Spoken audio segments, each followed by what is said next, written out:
ಮನೆಗೆ ಹೋದ್ರೂ ಸೇರ್ಸಲ್ಲ. ತಾಯಿ ತೀರ್ಕೊಂಡ್ರು ನನಗೆ ಯಾವುದೇ ತರದಲ್ಲೂ ಒಂದು ಅಲ್ಲೂ ನನಗೆ ಏನು ಪರ್ಮಿಷನ್. ತಂದೆ ಇದ್ದಾರೆ, ತಂದೆ ಏನು ನಂಗೆ ತೊಂದರೆ ಇಲ್ಲ. ಬಟ್ ತಂದೆಗೆ ಈಗ ನನ್ನ ಹತ್ತಿರನೇ ಇದ್ರು. ಅವರು ಸುಮಾರು ಒಂದು 5-6 ವರ್ಷ ನನ್ನ ಹತ್ರ ಇದ್ರು. ಈಗ ಆಸ್ತಿಗಾಗಿನೇ ತಮ್ಮ ನೆಂಟಿ ಹೊಲಿಸ್ಕೊಂಡು ಅವರಿಗೆ ಅಮಾಯಕರು ಅವರು. ಬಟ್ ಅವ್ರಿಗೆ ಏನು ಗೊತ್ತಾಗ್ತಾ ಇಲ್ಲ. ಕೋರ್ಟಿಗೆ ಹಾಕಿದಿರಿ ಮೇಡಮ್, ಕೋರ್ಸ್ ನರಡ್ತೈತೆ. ಮೊನ್ನೆ ಒಂದು 3-4 ತಿಂಗಳ ಹಿಂದೆ ಡಿಸ್ಮಿಸ್ ಮಾಡಿದ್ದಾರೆ. ಪೊಲೀಸರು ಯಾವುದೇ ತರದ ಆಕ್ಷನ್ ತಗೊಂತೀರ. ಅವರು ಚೆನ್ನಾಗಿದ್ದಾರೆ, ಬೆಡ್ ಇಡನ್ ಅಂತ ಈ ತರ ಎಲ್ಲ ತುಂಬಾ ಅವರು ಇದ್ ಮಾಡ್ತಿದ್ದಾರೆ. ನಾನು ಹೋದಾಗೆಲ್ಲ ಇಲ್ಲ ಮೇಡಮ್, ಮೀಟ್ ಮಾಡಿಲ್ಲ. ಅರ್ಜಿ ಕೊಡಕ್ಕೂ ಆಗ್ತಾ ಇಲ್ಲ. ಯಾಕಂದ್ರೆ ಹೋದ್ಸರಿ ನಾನು ಶಿವಕುಮಾರ್ ಸರ್ ಹತ್ರ ಹೋಗಿ ಮಾತಾಡಿದಾಗ ಅವರು ನಮ್ಗೆ ಚೆನ್ನಾಗಿ ಸ್ಪಂದಿಸಿದ್ದಾರೆ, ಮತ್ತೆ ಜಮೀರ್ ಸರ್ ಸ್ಪಂದಿಸಿದ್ದಾರೆ. ಈ ಸರಿ ನನ್ಗೆ ಏನಕ್ಕೂ ಮಾತಾಡಕ್ಕೆ ಅವಕಾಶ ಆಗ್ತಾ ಇಲ್ಲ.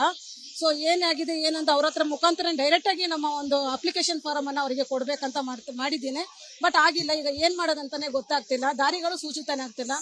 ತುಂಬಾ ಹಿಂಸೆ ಆಗ್ತಾ ಇದೆ. ಪೊಲೀಸ್ ಅಧಿಕಾರಿಗಳಿಂದಾನೇ ದೌರ್ಜನ್ಯ. ಯಾಕಂದ್ರೆ ಅವರು ನಮ್ಮ ತಮ್ಮ ಎಲ್ಲ ಚೆನ್ನಾಗಿದ್ದಾರೆ, ಬಿಸ್ನೆಸ್ ಚೆನ್ನಾಗಿದೆ. ಬಟ್ ನನಗೆ ಎಲ್ಲೋ ಒಂದು ನನ್ನ ಪಾಡಿಗೆ ನಾನು ಕೆಲಸ ಮಾಡ್ಕೊಂಡಿದ್ರು ನನಗೆ ಅಲ್ಲಿ ಹಂಗುಂಟು ಹಿಂಗುಂಟು, ನಾನು ಅಂಗವಿಕಲತೆಯಾಗಿ ನಾನು ಏನ್ ಮಾಡಕ್ ನನಗೆ ಅವಕಾಶ ಇದೆ, ಆಗ್ತಾ ಇಲ್ಲ. ನನಗೂ ಈಗ 40 ಇಯರ್ಸ್ ಅಬವ್ ಆಗಿದೆ. ಎಲ್ಲೂ ನನಗೆ ಒಂದು ಸ್ಥಾನಮಾನನೂ ಅವ್ರು ಕೊಡ್ತಾ ಇಲ್ಲ. ಮನೆಗೆ ಹೋದ್ರೂ ಸೇರ್ಸಲ್ಲ. ತಾಯಿ ತೀರ್ಕೊಂಡ್ರು ನನಗೆ ಯಾವುದೇ ತರದಲ್ಲೂ ಒಂದು ಅಲ್ಲೂ ನನಗೆ ಏನು ಪರ್ಮಿಷನ್. ತಂದೆ ಇದ್ದಾರೆ, ತಂದೆ ಏನು ನಂಗೆ ತೊಂದರೆ ಇಲ್ಲ. ಬಟ್ ತಂದೆಗೆ ಈಗ ನನ್ನ ಹತ್ತಿರನೇ ಇದ್ರು. ಅವರು ಸುಮಾರು ಒಂದು 5-6 ವರ್ಷ ನನ್ನ ಹತ್ರ ಇದ್ರು. ಈಗ ಆಸ್ತಿಗಾಗಿನೇ ತಮ್ಮ ನೆಂಟಿ ಹೊಲಿಸ್ಕೊಂಡು ಅವರಿಗೆ ಅಮಾಯಕರು ಅವರು. ಬಟ್ ಅವ್ರಿಗೆ ಏನು ಗೊತ್ತಾಗ್ತಾ ಇಲ್ಲ. ಕೋರ್ಟಿಗೆ ಹಾಕಿದಿರಿ ಮೇಡಮ್, ಕೋರ್ಸ್ ನರಡ್ತೈತೆ. ಮೊನ್ನೆ ಒಂದು 3-4 ತಿಂಗಳ ಹಿಂದೆ ಡಿಸ್ಮಿಸ್ ಮಾಡಿದ್ದಾರೆ.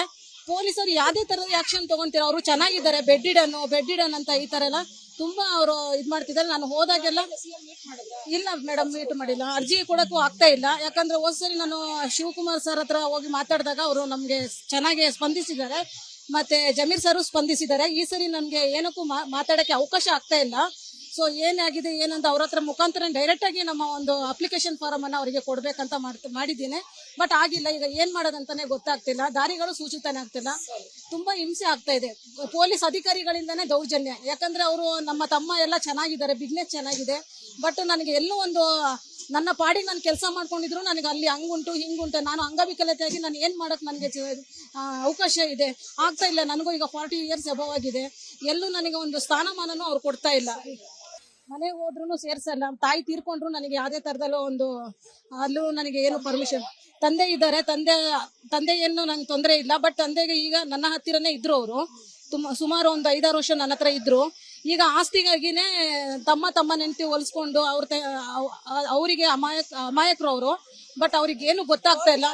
ಕೋರ್ಟಿಗೆ ಹಾಕಿದಿರಿ ಮೇಡಮ್, ಕೋರ್ಸ್ ನರಡ್ತೈತೆ. ಮೊನ್ನೆ ಒಂದು 3-4 ತಿಂಗಳ ಹಿಂದೆ ಡಿಸ್ಮಿಸ್ ಮಾಡಿದ್ದಾರೆ.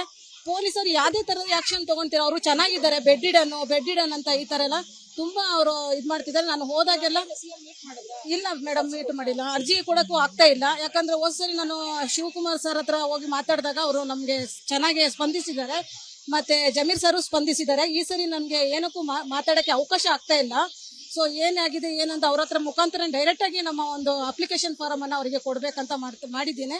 ಬಟ್ ಆಗಿಲ್ಲ. ಈಗ ಏನ್ ಮಾಡೋದಂತಾನೆ ಗೊತ್ತಾಗ್ತಿಲ್ಲ. ದಾರಿಗಳು ಸೂಚಿತಾನೆ ಆಗ್ತಿಲ್ಲ. ತುಂಬಾ ಹಿಂಸೆ ಆಗ್ತಾ ಇದೆ. ಪೊಲೀಸ್ ಅಧಿಕಾರಿಗಳಿಂದಾನೇ ದೌರ್ಜನ್ಯ. ಯಾಕಂದ್ರೆ ಅವರು ನಮ್ಮ ತಮ್ಮ ಎಲ್ಲ ಚೆನ್ನಾಗಿದ್ದಾರೆ, ಬಿಸ್ನೆಸ್ ಚೆನ್ನಾಗಿದೆ. ಬಟ್ ನನಗೆ ಎಲ್ಲೋ ಒಂದು ನನ್ನ ಪಾಡಿಗೆ ನಾನು ಕೆಲಸ ಮಾಡ್ಕೊಂಡಿದ್ರು ನನಗೆ ಅಲ್ಲಿ ಹಂಗುಂಟು ಹಿಂಗುಂಟು, ನಾನು ಅಂಗವಿಕಲತೆಯಾಗಿ ನಾನು ಏನ್ ಮಾಡಕ್ ನನಗೆ ಅವಕಾಶ ಇದೆ, ಆಗ್ತಾ ಇಲ್ಲ. ನನಗೂ ಈಗ 40 ಇಯರ್ಸ್ ಅಬವ್ ಆಗಿದೆ. ಎಲ್ಲೂ ನನಗೆ ಒಂದು ಸ್ಥಾನಮಾನನೂ ಅವ್ರು ಕೊಡ್ತಾ ಇಲ್ಲ. ಅನುಕ್ಷಣದ ಸುದ್ದಿಗಳಿಗಾಗಿ ವಿಸ್ತಾರ ನ್ಯೂಸ್ ಯೂಟ್ಯೂಬ್ ಚಾನೆಲ್ ಸಬ್ಸ್ಕ್ರೈಬ್ ಮಾಡಿ. ಹೊಸ ಸುದ್ದಿಗಳ ನೋಟಿಫಿಕೇಶನ್ಗಾಗಿ ಬೆಲ್ ಐಕಾನ್ ಕ್ಲಿಕ್ ಮಾಡಿ. ಲೇಟೆಸ್ಟ್ ಅಪ್ಡೇಟ್ಸ್ಗಾಗಿ www.vistaranews.com ವೆಬ್ಸೈಟ್ಗೆ ವಿಸಿಟ್ ಮಾಡಿ. ಅಂಗೈಯಲ್ಲೇ ಜಗತ್ತಿನ ಸುದ್ದಿ ತಿಳಿಯಲು ವಿಸ್ತಾರ ನ್ಯೂಸ್ ಕನ್ನಡ ಆಪ್ ಡೌನ್ಲೋಡ್ ಮಾಡಿ.